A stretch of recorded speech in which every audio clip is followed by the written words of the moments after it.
Hi, ഇന്നത്തെ recipe Kannur Thalassery special ഇതളപ്പാണ്. കിണ്ണറൊട്ടി, ഇതളറൊട്ടി എന്നൊക്കെ ഇതിന് പറയും.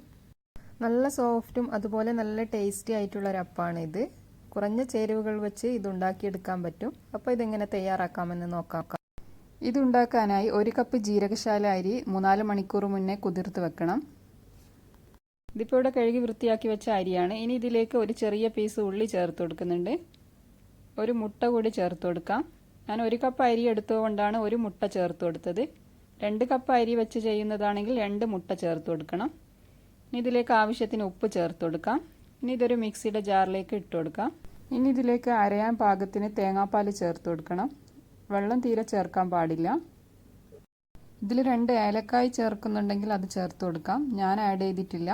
അതിൻ്റെ ഫ്ലേവർ ഇഷ്ടമുള്ളവർക്ക് ചേർത്ത് കൊടുക്കാം. ഇനി ഇത് നല്ലപോലെ അരച്ചെടുക്കാം. ഇതിപ്പോൾ ഇവിടെ അരച്ചെടുത്തിട്ടുണ്ട്. ഇതൊരു ബൗളിലേക്ക് ഒഴിച്ചു കൊടുക്കാം. ഇനി ഇതിലേക്ക് ബാക്കി വന്ന തേങ്ങാപ്പാൽ കൂടി ഒഴിച്ചു കൊടുക്കുന്നുണ്ട്. മാവ് ഇപ്പം കുറച്ച് കട്ടി കൂടുതലാണ്.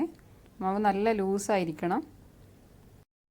നല്ല ലൂസായിട്ടാണ് ബാറ്റർ വേണ്ടത്. ഇതിലേക്ക് കുറച്ചും കൂടി തേങ്ങാപ്പാൽ ഒഴിച്ചു കൊടുക്കുന്നുണ്ട്. ബാറ്റർ കട്ടി കൂടിയാൽ ഇതളപ്പം ഉണ്ടാക്കിയെടുത്താൽ ഹാർഡായി പോവും. ഇനി ഇത് ആവിയിൽ വേവിച്ചാണ് ഇത് ഉണ്ടാക്കുന്നത്. അതിനുവേണ്ടി ഇതുപോലെ ഒരു സ്റ്റീൽ പാത്രമോ അല്ലാന്നുണ്ടെങ്കിൽ കേക്ക് ടിന്നോ എടുക്കാം. ഞാൻ ഈ കേക്ക് ടിന്നിലാണ് ഉണ്ടാക്കിയെടുക്കുന്നത്. ഇനി ഇതൊരു സ്റ്റീമറിൽ വെച്ച് ചൂടായാൽ ഇതിലേക്ക് ഓരോ തവി മാവ് ഒഴിച്ചു കൊടുക്കാം. ഫസ്റ്റ് ലെയറായി 1 തവി മാവ് ഒഴിച്ച് അടച്ചു വെച്ച് വേവിച്ചെടുക്കാം. ഏകദേശം ഇത് 2 മിനിറ്റ് കൊണ്ട് റെഡിയാവും. മുകൾ ഭാഗമൊക്കെ നന്നായി ഡ്രൈ ആയി വരും. ഇനി ഇത് അടച്ചു വെച്ച് വേവിച്ചെടുക്കാം. ഇനി അടുത്ത ലെയറും ഇതുപോലെ തന്നെ ഒഴിച്ചു കൊടുക്കണം. ഇനി ഇതൊന്ന് തുറന്ന് നോക്കാം. ഇതിൻ്റെ മുകൾ ഭാഗമൊക്കെ നന്നായി ഡ്രൈ ആയിട്ടുണ്ട്, കുക്കായി വന്നിട്ടുണ്ട്. ഇനി ഇതിൻ്റെ മുകളിലായി കുറച്ച് നെയ്യ് പുരട്ടി കൊടുക്കാം. എല്ലാ സൈഡും നല്ലപോലെ ഒന്ന് നെയ്യ് പുരട്ടി കൊടുക്കാം. ഇനി അടുത്ത ലെയറും ഇതുപോലെ തന്നെ ഒഴിച്ചു കൊടുക്കാം. ഇനി ഇത് അടച്ചു വെച്ച് വേവിച്ചെടുക്കാം. ഇങ്ങനെ 5-6 ലെയർ ഇതുപോലെ ഒഴിച്ച് വേവിച്ചെടുക്കണം. ഓരോരുത്തരുടെ ഇഷ്ടത്തിനനുസരിച്ചിട്ട് എത്ര ലെയർ വേണമെങ്കിലും ചെയ്തെടുക്കാം. സെക്കൻഡ് ലെയറും ഇവിടെ കുക്കായി വന്നിട്ടുണ്ട്. അതിൻ്റെ മുകളിലായി കുറച്ച് ഗീ തടവി കൊടുത്ത് അതിൻ്റെ മുകളിലായി ഓരോ തവി മാവ് ഒഴിച്ചു കൊടുക്കാം. ഇനി ഇതും അടച്ചു വെച്ച് വേവിച്ചെടുക്കാം. അങ്ങനെ ഞാനിപ്പോൾ 5 ലെയർ ഒഴിച്ചു കൊടുത്തിട്ടുണ്ട്. ഇനി ഇത് 6ാമത്തെ ലെയറാണ്, ലാസ്റ്റ് ലെയറാണ് ഒഴിക്കുന്നത്.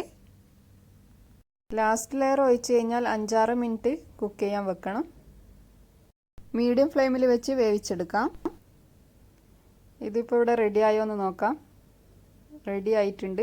ഇനി ഇത് സ്റ്റീമറിൽ നിന്ന് മാറ്റി വെക്കാം. ഞാനിത് ചൂടാറിയതിന് ശേഷം ഒരു പ്ലേറ്റിലേക്ക് മാറ്റി വെച്ചിട്ടുണ്ട്. നല്ല സോഫ്റ്റ് ആയിട്ടുള്ള ഒരു അപ്പാണിത്. ഇനി ഇത് കട്ട് ചെയ്തെടുക്കാം. ഓരോരുത്തരുടെ ഇഷ്ടത്തിനനുസരിച്ചുള്ള സൈസിൽ കട്ട് ചെയ്യാം. മസാല കിണ്ണറൊട്ടിയും ഇതുപോലെ തന്നെ ഉണ്ടാക്കിയെടുക്കാം. ബാറ്റർ ഇതേപോലെ ഉണ്ടാക്കിയിട്ട് ഇഷ്ടമുള്ള ഫില്ലിങ് ചെയ്തെടുത്താൽ മതി. സ്റ്റീം ചെയ്യുമ്പോൾ ഓരോ തവി മാവ് ഒഴിച്ചതിന് ശേഷം ഫില്ലിങ് വെച്ചുകൊടുത്ത് ഇതുപോലെ ലെയറാക്കി ചുട്ടെടുക്കാം. ഞാൻ ഓരോ ലെയറും സെപ്പറേറ്റ് ആയിട്ട് ഇതുപോലെ മാറ്റി വെച്ചിട്ടുണ്ട്. ഏത് ഷേപ്പ് വേണമെങ്കിലും നിങ്ങളെ ഇഷ്ടത്തിനനുസരിച്ചിട്ട് കട്ട് ചെയ്യാം. ഓരോ ലെയറും കണ്ടാൽ തന്നെ മനസ്സിലാവും നല്ല സോഫ്റ്റ് ആണ്, അതുപോലെ നല്ല ടേസ്റ്റ് ആണ് കഴിക്കാൻ. ബാക്കി വന്ന ബാറ്ററും ഞാൻ ഇതുപോലെ തന്നെ ഉണ്ടാക്കിയെടുത്തിട്ടുണ്ട്. കുറച്ചധികം ലെയേഴ്സ് ഉണ്ട്. ഇത് 8-10 ലെയേഴ്സ് ഉണ്ട് ഏകദേശം. നിങ്ങളെടുക്കുന്ന പാത്രത്തിനനുസരിച്ചിട്ട് ലെയേഴ്സ് കൂട്ടുകയോ കുറക്കുകയൊക്കെ ചെയ്യാം. ഇതിൻ്റെ കൂടെ എല്ലാ കറികളും നല്ല ടേസ്റ്റാണ്. സ്പൈസി ആയിട്ടുള്ള കറിയായിരിക്കും കൂടുതൽ ടേസ്റ്റ്. കിണ്ണറൊട്ടി ഇതുവരെ ട്രൈ ചെയ്യാത്തവരുണ്ടെങ്കിൽ എന്തായാലും ഉണ്ടാക്കി നോക്കി നിങ്ങളുടെ അഭിപ്രായങ്ങളൊക്കെ അറിയിക്കുക. വീഡിയോ ഇഷ്ടമായാൽ ലൈക്ക് ചെയ്യാനും കമൻറ്റ് ചെയ്യാനും ഷെയർ ചെയ്യാനും മറക്കരുത്.